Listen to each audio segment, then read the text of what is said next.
Alright, a little warning to my regular subscribers and viewers. This video is going to be a little bit different than what I normally do. But some of you have been asking about my personal life every once in a while, and I've always avoided doing that on the YouTube here, but I'm going to do a little bit of it today. I'm a very private person, so I don't try to advertise a lot of things I do. But this video will be basically geared more towards the van living and RV life people. Yes, there's a whole segment of the population out there in the United States that travel for whatever reason, either by force or by choice, and they sometimes don't go back to a home base, or maybe they don't even have a home base, and they stay living on the road. You can find a lot of videos on YouTube about this, and I wasn't really that aware of the community. I seen them around, but I really was very separated from all of them, so I didn't really know much until I started watching some YouTube videos and found out what people do. And I have a different take on it, so maybe you'll learn something. But frankly, most of the RV living people would not want to do the way I do. I'm very frank about that. So basically, as a vendor, I travel from show to show. I'm the only one in the country selling radiation detection equipment, so I ended up having to travel farther and farther away from a home base area, to make this work. Why did I get into this? Basically, through a massively complicated and painful divorce and subsequent death of her, and basically being attacked by governments, and the subsequent federal lawsuits that have been filed and more to be filed in the coming decades. Yeah, this is a really complicated situation, but basically I lost my home, I lost my job, I lost everything I've ever owned, and I basically was on the street, and so I had to figure out a way to do something. I fell into this vendor thing kind of by accident. I was doing other things before that, but that's what I do now. Basically, and I'm talking about the whole United States here. I'm not just talking about a fairly localized area. If you go to forbiddenknowledge.info, and I'll try to link it down there. I'll link the radiation page. The radiation page will show you some of the places I've been in the last several years. And I'm literally all over the country, taking radiation readings and doing other things, dealing with what I do for a living. So, my take on all this is a lot different. Now, it's raining here, as you probably have seen, and we're going to try to do this, but basically I started out in a car, just a car, and slowly moved up as I made a little bit more and more money, because it's very difficult. I really don't make enough money to do what most of you do. I moved up to a van then, and then I moved up to, I've been trying different things over the last 10 years. As an example, we'll show you here. We'll go outside. I call this place my warehouse. I've even done a step van. I've done as big as a step van, doing what I'm doing.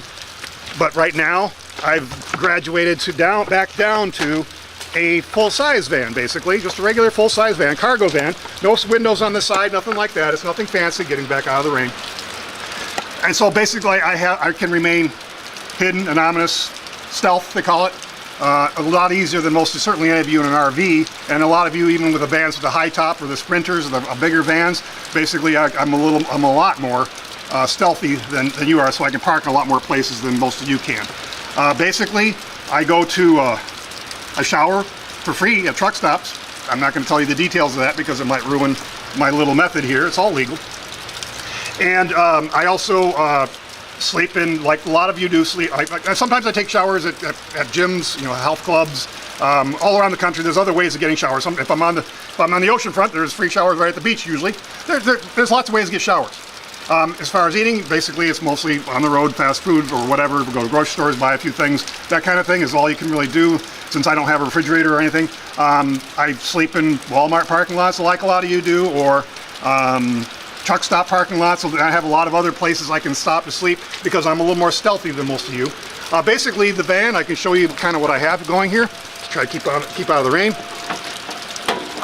Basically, I do it a lot different. The rain just keeps dripping on my camera, so I got to keep in here a little bit. But I'll step out just enough so you can see. Basically, yeah, it's my stock. I do these shows. I have to fill this van up with stock because I have to sell things to make a living. So I have to do it this way as my camera gets more and more wet. So basically, if I can put the camera in here, and let me get this, get my dresser out of the way. Yeah, this is my dresser. It's just a duffel bag. And if I go inside here, maybe we can see this, maybe not. Basically, well, this is not going to work out too well. It's not dark light enough. Bedroom's on the right. Basically, I'm sleeping on top of boxes. Yep, you saw it right. I stack the boxes such that I can sleep on top of the boxes, and I don't have to take up floor space, which I need because I desperately need even more space than this sometimes, especially if I bring a freeze dryer to the shows. Basically, the bedrooms on the right there. I don't do anything dealing with refrigeration. I don't have a refrigerator. I don't have a heater. Basically, I got a 3-part system here. This is one of those military 3-part sleeping bags. I can get the camera right here. Military 3-part sleeping bags, where in this weather here, a rainy, cold November day, I'm going to be using the warmer part, but I can also double up and put on the other one for when it gets really cold. So I'm basically extreme minimalist. A lot of you wouldn't be able to put up with this, and I've been doing this for about 10 years now. Why do I go so minimalist? Well, first of all, I don't make enough money to get hotels, do all the things that you quote normal people do. I can't afford any of that stuff, so I have to make do with what I get, because there really isn't much money in the things that what I do. It really is just isn't much money. I do have 3 locations I can return to restock, and I'm at one of my places right now I call the warehouse. And I got 3 different storage areas in 3 different states. So basically, when I need to restock, I go back to those places, restock, and sometimes I can stay there a day or 2. I have electricity at this particular place, but I don't have water, so there's no shower, there's no bathroom, there's no heat, there's nothing, it's just electricity. And so then I stop here for a day or 2 possibly and go on to the next show. Sometimes it takes me a day or 2 even just get to the show. So I'm on the road all the time, and I've lived this life for 10 years now. So this video was basically to introduce me to the van living community, or RV life community, and see if there's draws interest or not. Again, one of the reasons, try doing all this without a social security number. Yeah, I have no social security number, okay? So you can't get a hotel. I don't have credit cards or bank accounts or driver's licenses. You can't get any of those things when you don't have a social security number in this country. So it makes it really different and difficult, which most of you would not be able to do. So basically, because of my choice to remain free in an unfree world, it makes it a lot more difficult to live the life that I've basically been thrust into.